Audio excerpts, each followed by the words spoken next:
Hi රසම රස ඉස්සු කරියක් හදමුද? එන්නකො එහෙනම්. ඉස්සෙල්ලම ගත්තේ මගේ මැටි හට්ටිය.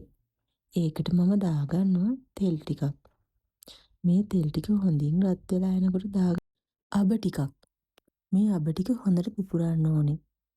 අබ ටික හොඳින් පිපුරුවාම මම මේකට එකතු කරගන්නවා ඉඟුරු සුදුලුණු තලාගත්ත ඒවා.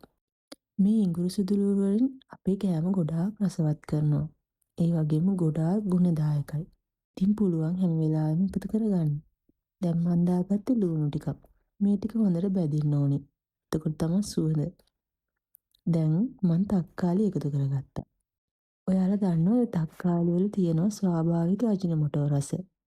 ඔන්න ඉතින් එහෙමයි කියලා තක්කාලි ඉරි 5ක් විතර එකතු කරගන්න එපා හරිද? දැන් මම රම්පේ. මේ ටික හොඳට කලවම් වෙන්නේ අරින්න.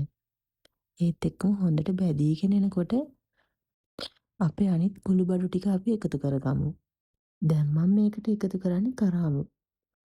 කරාඹු වලින් අපේ ඇඟේ තියෙන තෙල් ප්‍රමාණය අඩු කරනවා. මේ ටික හොඳට කලවම් වෙන්න අරින්න. ඒ වගේම හොඳින් තෙලේ බැදෙන්න අරින්න. ඔයාලා මේකට වතුර චුට්ටක්වත් එකතු කරගන්න එපා. දැන් මම මේකට කහ එතකොට මිරිස් ඒත් එක්කම ගම් මිරිස් එකතු කරගන්නවා. ඔන්න අමතකුණානේ ලුණුත් එකතු කරගන්න. ලුණු නැතුව ඉතින් මොනව හැදුවත් වැඩක් නේද? ඊළඟට ඉතින් මේ ටික හොඳට කලවම් කරගන්න තමයි තියෙන්නේ.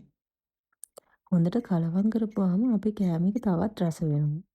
දැන් අපි ඉස්ස ටික එකතු කරගමු. මේ ඉස්ස වලට අපි දාපු තුනපා හොඳට එකතු වෙනකන් හොඳින් කලවම් කරගමු. මේ ඔක්කොම හොඳින් තෙලේ බැදෙනකන් අපි චුට්ටක් වෙලා ඉන්නවා. මේ දවස්වල ඉතින් ඉස්සු කියන්නේ මිල අධික කෑමක්නේ. ඒත් ඉතින් පුළුවන් වෙලාවට පොඩ්ඩක් ගෙනල්ලා හදලා බලන්න. පොඩි අයත් ඉතින් ආසම ඉස්සොන්නනේ. ඔන්න ඉතින් දැන් දාගන්නවා මම නයි මිරිස්. මේක නම් ඉතින් ඔයාලා තියෙනවා නම් දාගන්න. හැබැයි නයි මිරිස් දාපුවාම ටිකක් රස වැඩි. මේ ඉස්සු නයි මිරිස් වලින් අපිට හෙම්මිරිස් ආව හැදෙන එක අඩු කරනවා. ඒත් එක්කම ප්‍රතිශක්තිකරණය වැඩි කරනවා. පුංචි බබාලට හැදෙන හෙම්මිරිස් ආවට මේක නියම ඔසුවක්. මේ නිවාඩු කාලේ ඉතින් අපිට ලෙඩ හැදෙන්නේ නැත්තෙම නෑනේ නේද? ඊළඟට මන්තව රස වැඩි වෙන්න මේකට සෝයා සෝස් ටිකක් එකතු කරනවා. ඔයාලට තියෙනවා නම් දාන්න නැති වුණත්. දැන් මම මේ එකතු කරේ මස් කරි 3-5. ඒකත් ඔයාලට තියෙනවා නම් විතරක් දාන්න. නැත්තම් කිසිම ප්‍රශ්නයක් නැහැ. දැන් මම මේකට එකතු කරන්නේ උකුමූකු පොල් කිරි. මේකට උකුමූකු පොල් කිරි දාගන්න පොඩි ප්‍රමාණයක්. එතකොට තමයි ගොඩක්ම රස එන්නේ අපේ ඉස්සු කරියකේ. අපිට පොල් කිරි නැති වුණත් ගන්න පුළුවන්. ඒත් මේක පොඩ්ඩක් උෂ්ණ අධික නිසා මම කැමති ඔයාලා මේකට පොල් කිරි ටිකක් එකතු කරගන්නවා. මේක ඉඳියප්ප, බත්, පාන් ඕන එකක් එක්ක රසට කන්න පුළුවන් ඉස්සු කරියක්.